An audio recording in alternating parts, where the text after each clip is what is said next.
ये है आज की आधुनिक अयोध्या। तो चलिए इसे गहराई से जानने की शुरुआत करते हैं। बस अड्डा। राम मंदिर से 7 किलोमीटर की दूरी पर 14 बीघा जमीन पर 219 करोड़ की लागत से लखनऊ हाईवे पर नया बस अड्डा बनकर तैयार है। Railway station. मंदिर से 1 किलोमीटर की दूरी पर 240 करोड़ रुपए में नया रेलवे स्टेशन डिजाइन किया गया है। भविष्य में अयोध्या से दिल्ली, मुंबई, चेन्नई, बेंगलोर, पुणे, कोलकाता, नागपुर, लखनऊ और जम्मू जैसे शहरों के लिए विशेष रेलगाड़ियां चलाई जाएंगी।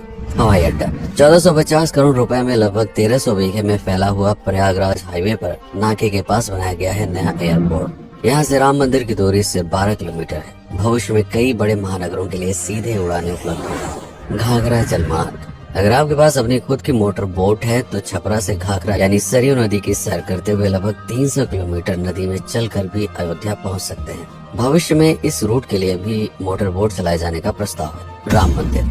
अयोध्या के राम मंदिर की कुल कीमत है 1800 करोड़।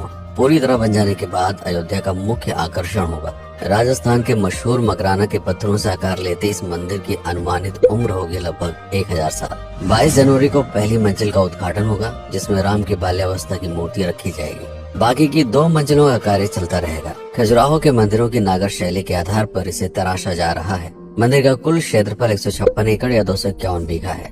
हनुमानगढ़ी। राम मंदिर से लगभग 800 मीटर की दूरी पर स्थित है हनुमानगढ़ी। मंदिर के आवासीय परिसर को मिलाकर ये लगभग 52 बीघे में फैला हुआ है। मंदिर की 76 सीढ़ियां चढ़कर हनुमान जी के दर्शन के बाद ही राम मंदिर में जाने का विधान है। ये मंदिर अयोध्या शहर के ठीक बीच में एक ऊंचे टीले पर बना है। शहर की तरफ आने वाले आक्रमणकारियों के आने की सूचना यहीं से प्राप्त करके अयोध्या के राजा तक भेजी जाती थी। इतिहासकारों के अनुसार जितनी बार भी अयोध्या पर आक्रमण हुआ, उतनी बार इस मंदिर को भी विध्वंस झेलना पड़ा। हालांकि सन्यासियों ने हर बार इस मंदिर को फिर से खड़ा किया। आज ये मंदिर रामानंद संप्रदाय और निर्वाणी अखाड़े के अधीन है। राम की पेड़ी। अयोध्या को सरयू नदी की भयंकर बाढ़ से बचाने के लिए इस बांध का निर्माण किया गया था, जिस पर श्रद्धालुओं के स्नान के लिए कई घाट बना दिए गए थे। इतिहासकारों के अनुसार जितनी बार भी बांध टूटता था, सरयू का पानी अयोध्या की गलियों में घुस आया करता था। इसी बाढ़ से बचने के लिए पूरे अयोध्या में जगह जगह पर ऊंचे टीले बनाए गए थे, जैसे राम टीला, हनुमान टीला, लक्ष्मण टीला। आज ये बांध अयोध्या का मुख्य पर्यटन स्थल बन चुका है। हर दीपावली पर यहाँ लाखों दिए जलाकर रामायण की उस घटना को उत्सव के रूप में मनाया जाता है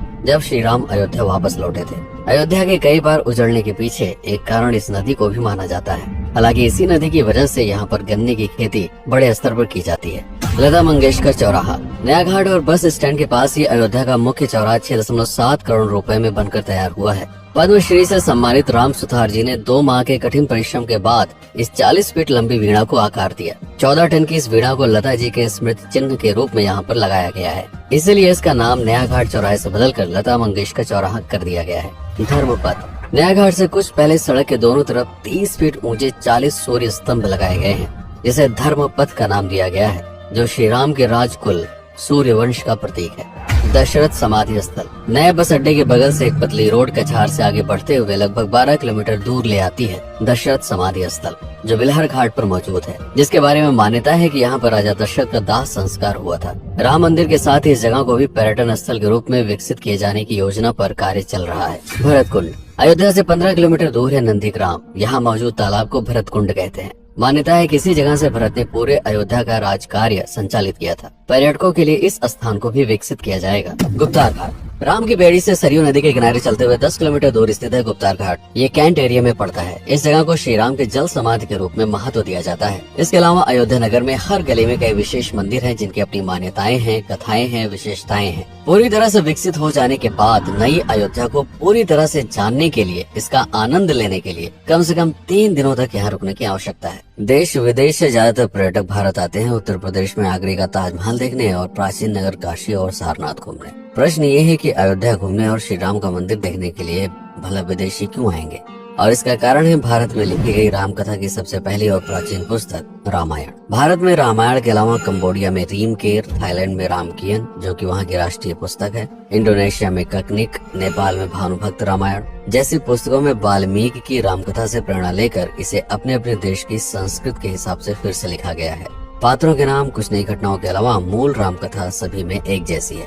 इसके अलावा भारत में ही राम कथा को लेकर संस्कृत में 7 संस्करण, हिंदी में 3 संस्करण, गुजराती में 47, उड़िया में 14, तेलुगु में 5, कन्नड़ में 4 और अन्य भाषाओं में लगभग 17 संस्करण मौजूद है। इसके अलावा लिखे गए नाटक, कविताएं आदि को भी अगर मिला दिया जाए तो इस दुनिया में 300 से अधिक तरह से राम कथाएं बार बार लिखी गई हैं।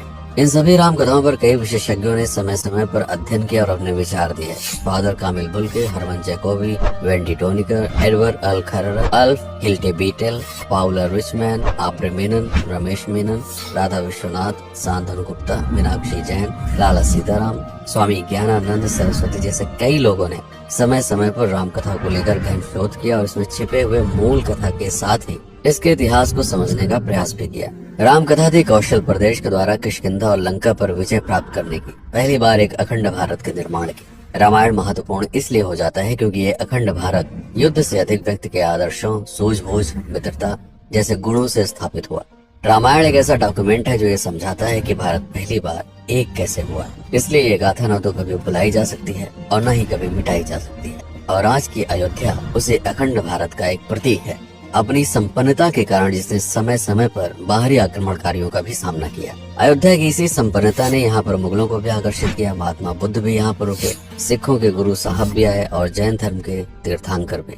सिर्फ आए ही नहीं बल्कि उनके अनुयायी यहीं पर बसते चले गए।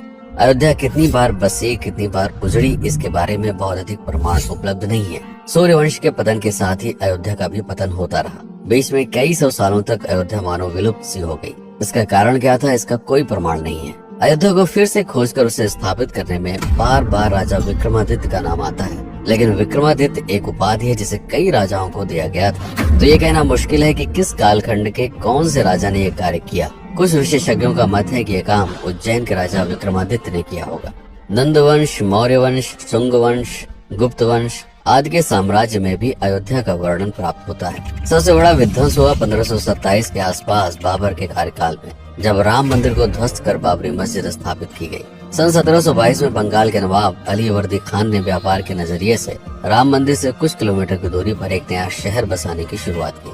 1730 में अवध के पहले नवाब सादत अली खान ने इसका नामकरण किया फैजाबाद। इन्हीं के उत्तराधिकारी सुजाउद्दौला ने इसे अवध की राजधानी बनाई। 1775 में अवध के चौथे नवाब असफुद्दौला ने फैजाबाद की जगह लखनऊ को अवध की राजधानी घोषित की। रावण अहंकार का प्रतीक और श्री राम विनम्रता के सूचक। सत्ता में आने के बाद हर व्यक्ति को ये बात हमेशा ध्यान में रखनी चाहिए, सिर्फ रंग रोगन और पत्थर लगवाने से राम राज्य नहीं आएगा, बल्कि जिस दिन स्कूल, अस्पताल और सरकारी संस्थानों से भ्रष्टाचार खत्म होगा, लोगों का मुफ्त इलाज और अपनी भाषा में उच्च शिक्षा उपलब्ध होगी, उस दिन भारत उस पायदान पर खड़ा होगा जहां कभी हम हुआ करते थे। रामायण अहंकार पर विनम्रता की विजय है। अयोध्या को अगर पर्यटन स्थल का केंद्र बनाना है तो इस आधार पर बसाना होगा, राम राज्य लाना होगा, राजनीति नहीं। यदि इस वीडियो में कोई त्रुटि हुई हो तो उसके लिए क्षमा करें। वीडियो पर समय बिताने के लिए आपका बहुत बहुत धन्यवाद। मैं हूँ पीके सिंह और आप देख रहे हैं जय भारत।